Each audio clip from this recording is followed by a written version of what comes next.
There's different pressure from different congressmen and women and senators. Now, for instance, on the Republican side and the former pro-Trump side, you have people that are calling for the Iron Dome to be replenished by the U.S. But in Congress, in the House, you have more than a dozen congressmen and women that have signed on a letter to Secretary of State Antony Blinken, asking him to put pressure on Israelis to stop the illegal and forcible eviction of families in occupied East Jerusalem, calling it occupied, calling it illegal under international law. That two-page letter, also just a tweet out right now by Representative Hank Johnson saying he's proud to join on that letter. There are 219 Democrats in the House.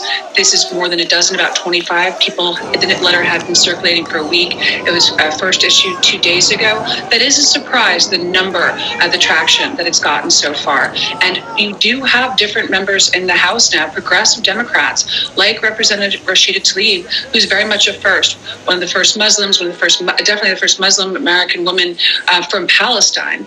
And she has family in the West Bank. She's being very vocal about how the Biden administration can't say that their foreign policy is about protecting human rights in the world and putting pressure on countries and not putting pressure on Israel to do so as well. Homer and other progressives like Bernie Sanders and Elizabeth Warren, those two representatives making their support of Palestinians clear. But you do have a reluctance on the Biden administration to say anything towards Israel. We did have that readout earlier this week where they said that Biden spoke to Prime Minister Benjamin Netanyahu and gave Israel unwavering support. And so what they're saying is rockets from Gaza are they're really just talking about that. They're not really talking about the Palestinian casualties. But then you do have the Secretary of State talking about Israelis and Palestinians should all have the equal rights, and they should all be able to live the way they need to. So we'll have to see if this letter gets any traction in terms of the Secretary of State and what he says about occupied East Jerusalem. It is a different administration.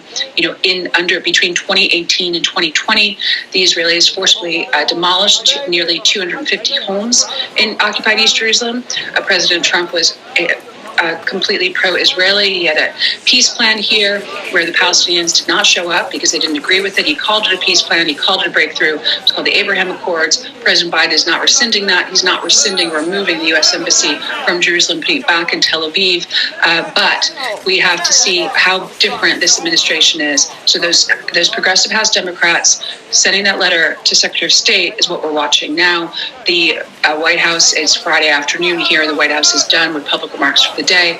The way they have addressed it over and over again this week is saying that all of their administration is talking, that they have the Secretary of State, the whole Department of State, and the National Security Advisor, Jake Sullivan, as well as Defense, talking to their counterparts on both Israelis and Palestinian sides, as well as other countries like Qatar, that they say that have better inroads and have more influence over Hamas. They're also talking about the Egyptians and neighboring countries. So they keep saying it's a diplomatic, all-out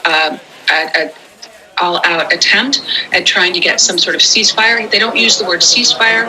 They talk about a permanent, lasting peace. But we'll see if that diplomacy does have any effect over the weekend. They've also put pressure, the U.S. government, on the UN not to have that public forum yet because they want diplomacy to actually work. We'll have to see over the weekend how that goes.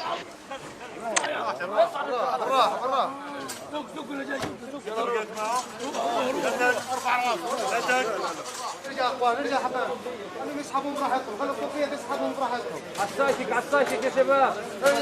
ارجع يا حبايب افتحوا طريق يا حبايبنا.